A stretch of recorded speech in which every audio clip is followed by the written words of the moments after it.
Alhamdulillah jamaah masih di Islam itu Indah dan tema kita hari ini luar biasa. Temanya adalah tradisi menyambut Ramadan, sunnah atau bid'ah. Masya Allah. Nah sekarang kita lanjut nih membahas tema kita. Kita akan tanya ke Ustadz Maulana. Ustadz mohon izin bertanya lagi ya Ustadz. Berbagai macam aktivitas dilakukan untuk menyambut bulan suci Ramadan. Ada yang melakukan tahlilan dengan tujuan rasa syukur sekaligus ungkapan rasa syukur bertemu lagi dengan Ramadan. Kayak tadi tuh saya bagi-bagi undangan tahlilan. Nah ini yang pengen saya tanyakan sebetulnya tradisi ini nih tahlilan ini sebenarnya termasuk sunnah atau bid'ah nih. Mohon penjelasannya Ustadz Maulana silakan. Baik izin Habib, Masya Allah, tabarakallah, izin sosam. Biasanya Habib pergi ke Yaman ya. Betul. Iya. Insya Allah umroh. Pergi Yaman, umroh dan sebagainya. Oh iya baik. Bahkan ada umroh di bulan Rajab dan sebagainya. Sambutlah tamu Ramadan yang agung yang diiringi dengan pengantarnya yakni Rajab dan Sa'ban. Di Rajab puasa tubuh dari dosa, Sa'ban puasa hati dari dosa sehingga masuk Ramadan dengan sudah aman. Dan enaknya berkahnya Ramadan ini kita diberikan tuntunan para ulama-ulama kita terdahulu yang mungkin kita berkata itu tradisi dan sebagainya. Mudah-mudahan kita jadikan pembelajaran. Bagusnya tradisi salat berjamaah, tradisi sedekah, tradisi bersih-bersih, tradisi mendoakan orang yang sudah meninggal. Itu tradisi-tradisi yang mengantarkan kita rata-rata mengingatkan kepada akhirat.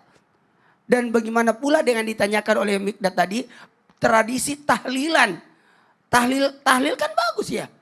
Tahlil adalah la ilaha illallah. Tahlilan bersama-sama.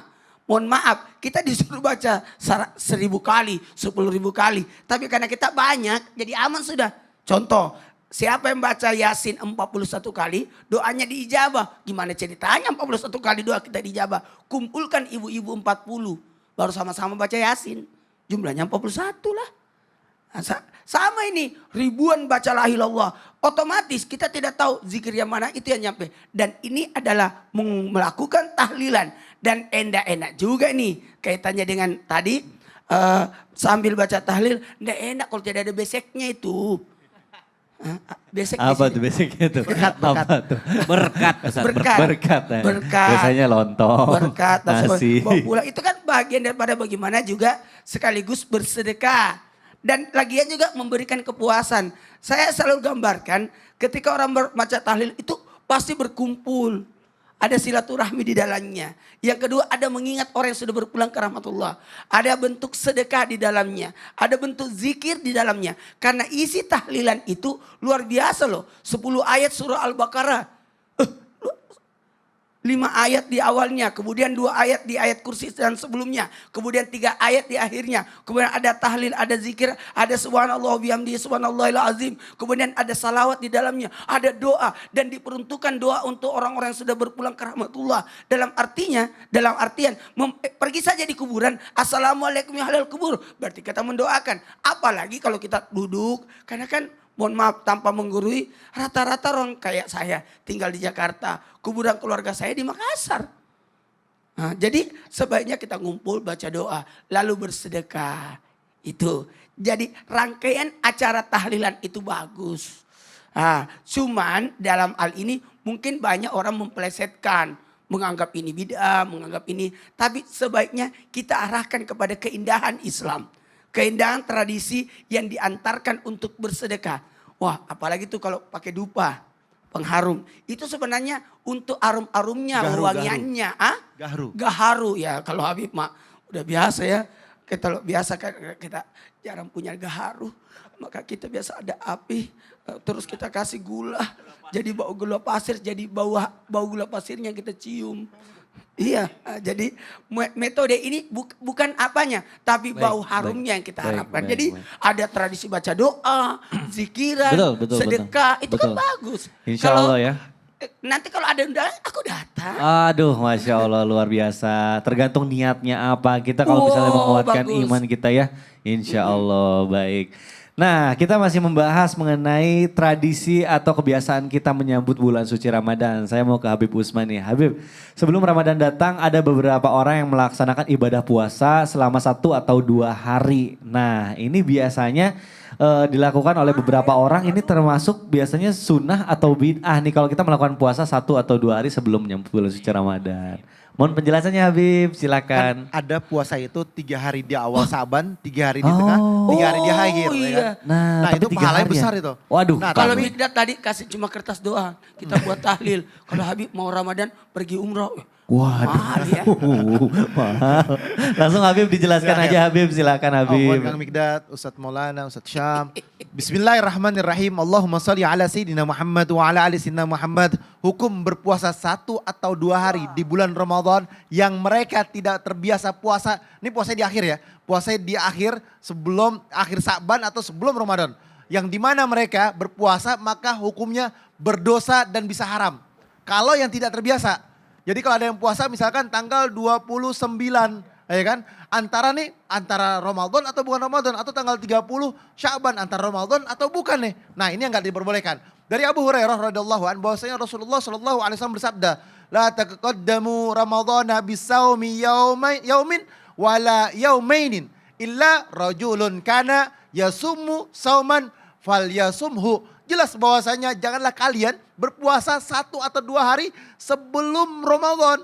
Kecuali seseorang tersebut yang mempunyai kebiasaan puasa, maka dibolehkan dia berpuasa. Kalau punya kebiasaan boleh bismillah. Tapi kalau nggak terbiasa jangan. Ini berbahaya. Karena apa? Takutnya itu Ramadan. Itu yang bahayanya. Niatnya adalah niat puasa Senin atau puasa Kamis atau puasa puasa dia mau inilah itulah dan lain sebagainya. Ditakutkan seperti itu. Tetapi ketika kita harus ini berhati-hati banget nih. Kita mengerjakan suatu amalan jangan sampai niatnya baik malahan akhirnya membuat kita berdosa. Dikecualikan. Jika seorang ingin melaksanakan puasa wajib seperti dia punya nazar, ya kan? Kafarah atau dia qadha. Wah, lupa nih, Ramadan yang kemarin masih belum selesai. Masih baru ingat. Akhirnya dia mengqadhanya, ya kan? Dia mengqadha Ramadannya, maka manusia tersebut ada ulama yang memperbolehkan. Nah, ketika dia punya nazar, puasa nazar atau kafarah ataupun dia qadha, manusia tersebut boleh mengerjakannya. Tetapi kalau dia tidak punya kafarah, dia tidak pernah mengqadhanya. Nah, maka ketika dia mempunyai puasa nazar atau kafarah atau qadhanya puasa Ramadan yang lalu, maka diperbolehkan. Karena apa? Karena dia mempunyai sebab musabab. Nah, hikmah di sini adalah apa? Agar bisa membedakan mana bulan Ramadan dan mana yang bukan bulan Ramadan. Kalau misalkan orang tersebut berpuasa di tanggal, misalkan puasa di tanggal berapa nih? Ramadan insya Allah besok tanggal berapa kira-kira Ustadz? Ya, sidang isbatnya tanggal 1. Tanggal 1. Kemudian Tanggal 1. tanggal 2. Kalau Tanggal memang 2. ada yang melihat hilal, puaskan tanggal 2. Tapi kalau tidak ada yang melihat hilal, berarti kita cukupkan Sya'bannya. Sya'ban. Nah seperti itu. Jadi kalau misalkan Biasanya besok 29 Sya'ban. 29 Sya'ban. Misalkan 29 Sya'bannya misalkan contoh Sidang isbat. hari Sabtu misalkan. Misalkan hari Sabtu tanggal 29 Sya'ban. Maka tanggal 29 ini ada sidang isbat pada hari itu jangan puasa. Oh takut nih besok nih Ramadan kan. Berarti kan biasanya kan sidang isbat itu semalamnya kan. Malamnya, Maghribnya. Ini bulan udah datang belum ceritanya kan kayak gitu kan. Wah hilal gak? Hilalnya gak ketemu. Oh ya kan. Hilalnya di mana? Hilalnya masih di rumah. Oh kagak. Misalnya hilalnya nggak kelihatan maksudnya. Ya. Hilalnya nggak kelihatan. Oh ternyata hilalnya nggak kelihatan. Bulan tidak kelihatan. Maka kalau bulannya nggak kelihatan berarti besok masih bulan Sya'ban. Tapi kalau hilalnya kelihatan berarti besok masuk 1 Ramadan. Maka berhati-hati. Jangan sampai nih orang tersebut udah niat saya mau puasa besok, saya mau puasa Senin, saya biasa Senin kok, saya mau puasa Senin. Atau dia puasa Kamis, saya biasa puasa Kamis kok, dia mau puasa. Jangan, saya biasa puasa akhir Syawal, akhir apa namanya? Akhir Sya'ban, 3 hari awal, 3 hari tengah, 3 hari akhir. Nah orang yang seperti ini nih harus hati-hati. Kalau mau akhir Sya'bannya, kenapa nggak tanggal 25, 26, 27? Kan buat jaga-jaga. Atau 26, 27, 28, dia jaga-jaga. Jangan sampai mentok 1 atau 2 harinya. Ini yang berbahaya. Pahala yang besar nih kan 3 hari di awal, 3 hari tengah, 3 hari akhir. Nggak jadi masalah, pahala betul besar. Tapi jangan sampai kita menjadi mudarat. Oleh karena itu, ayo belajar lagi, nuntut ilmu lagi. Yang pintar, yang hebat. Karena apa? Mengharapkan keberkahan dan ridhonya Allah Subhanahu Wa Taala. Dan jangan saling menyalahkan. Jadilah sebuah kebersamaan, ambil hikmahnya. Yang Ustadz Maulana sampaikan, ada yang namanya adatul muhakkam, adat menjadikan sebuah hukum. Atau kita ambil fadail amal untuk keberkahan dan ridhonya Allah Subhanahu Wa Taala. Amin ya Allah ya Rabbal Amin, Masya Allah. Jadi hikmahnya banyak ya, hikmahnya yang jelas supaya kita bisa membedakan mana puasa Ramadan, mana yang bukan. Ya jangan mepet-mepet banget gitu. Jadi bagus ya Bib, kalau bagusnya Betul. puasa 26, 27, 28. Nah, Betul. itu solusinya tuh, Masya Allah. Baik jemaah, kita lanjut lagi nih. Saya mau bertanya ke Ustadz Syam. Ustadz Syam, mohon izin nih. Tentang apa lagi? Ini bicara soal tradisi ya kan Ya. berpuluh-puluh tahun gitu ya Betul. dari kita kecil. Kalau saya tuh ada tradisi munggahan gitu ya sebelum Ramadan kita ke Apa rumah itu? orang tua dulu gitu, minta maaf dan segala macam. Karena itu sudah Cucurak bertahun. bukan? Ya? Cucurak bukan? Cucurak. Cucurak tuh apa tuh? Beda lagi tuh kan. Banyak pokoknya di Indonesia ini banyak sekali tradisi-tradisi. Nah untuk menghilangkannya itu pasti akan sulit juga gitu ya. Nah yang pengen saya tanyakan ini bagaimana agar kita bisa menghilangkan kebiasaan yang tidak sesuai sunnah saat menjelang Ramadan. Ustaz Syam, mohon penjelasannya. Dan saya mau tanyakan kenapa mau dihilangkan? Ya kalau misalnya takutnya berdosa gitu. Mungkin ada beberapa hal mungkin yang memang kurang baik gitu, tidak ada ininya. Kenapa faedahnya. ia menjadi tradisi? Ya karena emang susah dihilangkan. Betul, Kalau betul, gampang betul. dihilangkan tidak Bukan akan menjadi tradisi namanya, betul. Mohon Bismillahirrahmanirrahim. silakan. Jamaah Islam itu indah dimuliakan Allah Subhanahu wa taala. Tabe guru Ustaz Maulana Habib Utsman Mas Fadil Bigdat Ustaz. serta guru-guru kami yang insya Allah bersiap ya, para jamaah bersiap menyambut tamu agung yaitu bulan suci Ramadan yang insya Allah tamu agung ini membawa keberkahan dan setelah nanti ia pergi ia pulang kepada Allah Subhanahu wa taala membawa dosa-dosa kita. Jadi kita bersih keluar daripada bulan suci Ramadan. Pertanyaannya, bagaimana melepaskan atau menghilangkan kebiasaan tradisi yang ternyata tidak sesuai dengan syariat Islam? Jadi kita langsung vonis ya. Tradisi yang tidak sesuai dengan syariat Islam, budaya yang tidak sesuai dengan syariat Islam ternyata tidak mudah untuk dihilangkan. Kita ingat-ingat sejarah bagaimana para dai kita terdahulu, orang-orang yang begitu besar jasanya masuk membawa agama Islam ke Indonesia, mereka tidak serta-merta menghapus tradisi orang yang ada. Mereka datang dengan mengatakan, oh kalau dalam Islam 7 harian itu bukan membaca itu. Orang Islam itu kalau 7 harian arwah meninggal dunia, orang meninggal dunia diganti bacaannya. Bacanya baca Yasin, bacanya baca la ilaha illallah, la ilaha illallah. Karena Nabi mengatakan jaddidu imanakum, perbaharui keimanan kalian dengan ucapan dengan kalimat la ilaha illallah. Jadi jauh sebelumnya sudah ada tradisi 7 harian, 40 harian, 100 harian. Datang ulama kita, apakah dihilangkan tradisi 7 harian? Tidak dihilangkan, dicarikan dalil, kemudian diganti saja bacaan isinya. Oh, di-upgrade gitu ya.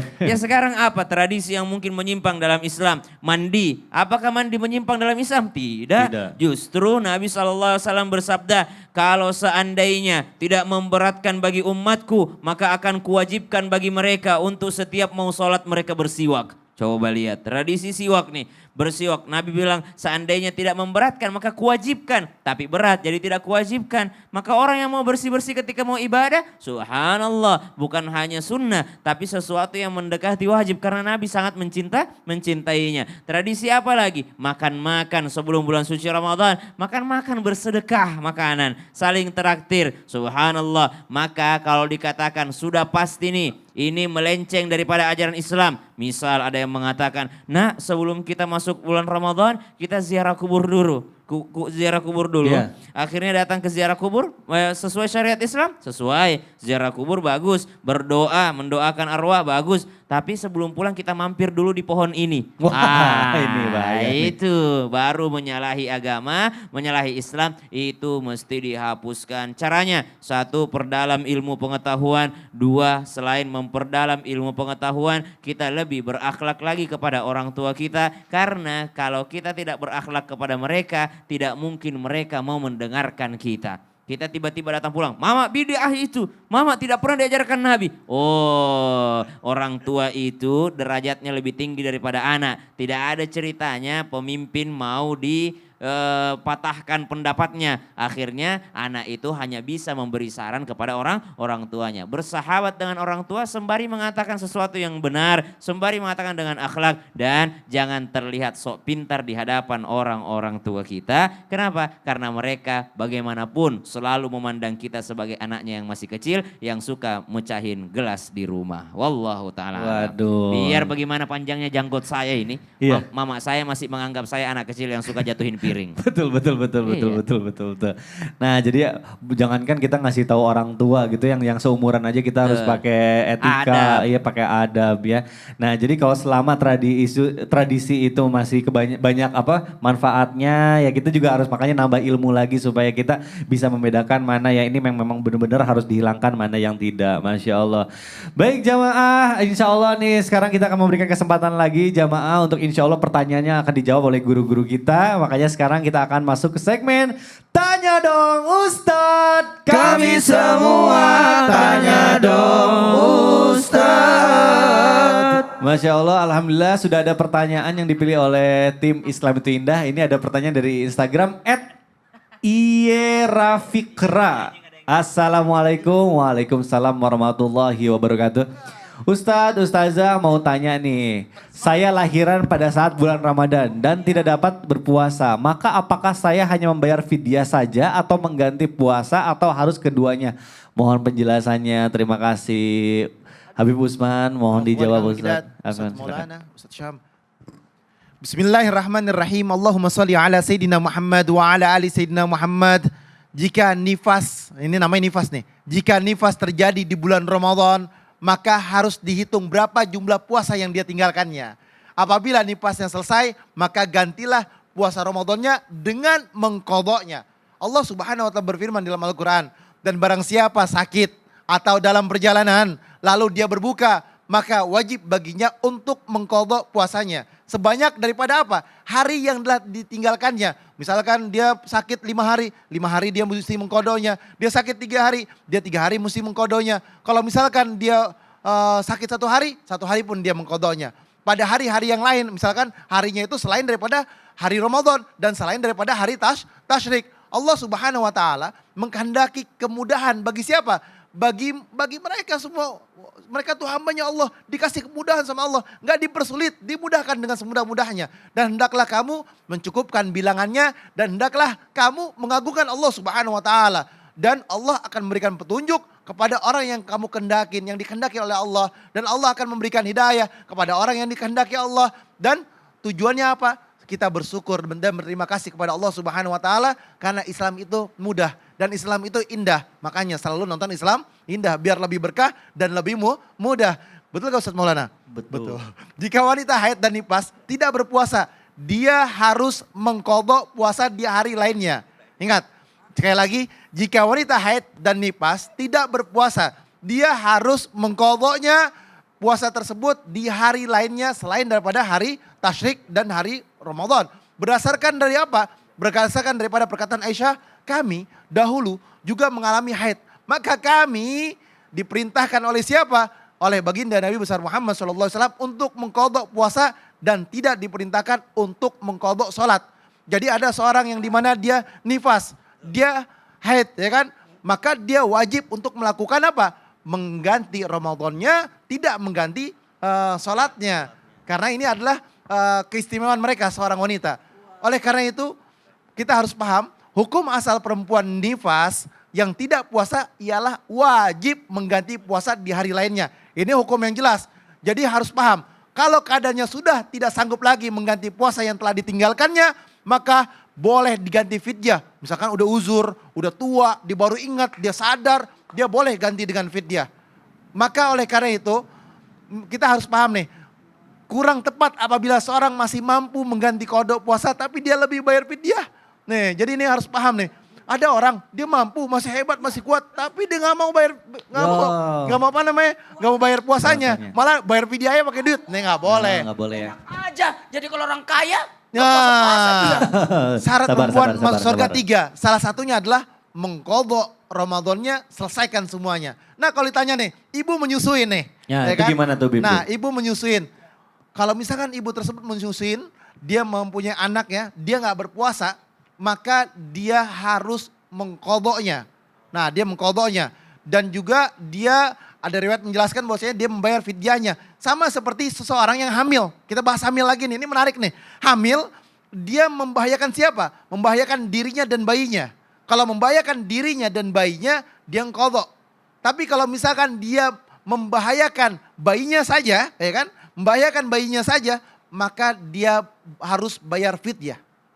Jadi kuncinya gitu. Kalau membahayakan dirinya, maka dia bayar qadha. Membahayakan dirinya dan bayinya, dia qadha. Dia membahayakan diri, bayinya doang, ya kan? Maka dia harus qadha dan bayar fidyah. Double. Seperti itu. Bismillah, insya Allah berkah. Masya Allah, Alhamdulillah, terima kasih ilmunya Habib. Ini ada apa? Aduh. Kenapa? Oh, ya Allah. Ya Allah, ini ada apa? Ada apa? Orang nih? masih syuting. Kenapa? Mau Kenapa? bertanya. Mau bertanya gimana? Mau tanya apa? Mau tanya Pak Ustadz. Iya tapi ini yang di medsos aja belum dijawab sama Iya. guru-guru. Masa kita Kenapa mau... sih? Ini orang wardrobe sama orang Iya makeup orang ini warna gimana Islam sih? malah pengen bertanya juga. Ini Apa sih rebut-rebutan pertanyaan? ini gimana Yaudah sih? nih kasih mic nih bertanya nih. Coba, aduh gimana sih ini? Ya udah gini aja deh. Sabar ya pokoknya nanti pertanyaan kalian dijawabnya pas kombrek aja ya. Soalnya ini pertanyaan jamaah juga banyak yang belum dijawab nanti jamaah marah loh ya. Ya udah langsung Pak Ustadz. Sekarang Nanya aja langsung. Jangan gak enak sama jamaah yang lain. Udah pokoknya ini kasihan yang Jangan lain nanti paksa kita. aku. Iya. Iya Pak Ustadz sekarang aja. Udah ya udah. Dia ambil dulu deh. Ya jamaah daripada rusuh. Diamanin dia. Mendingan nanti kita akan kembali setelah Diamanin yang dulu. satu ini tetap Diamanin di dulu. Islam itu indah. Jamaah, oh jamaah. Alhamdulillah. Alhamdulillah. Ya nanti ya. Nah.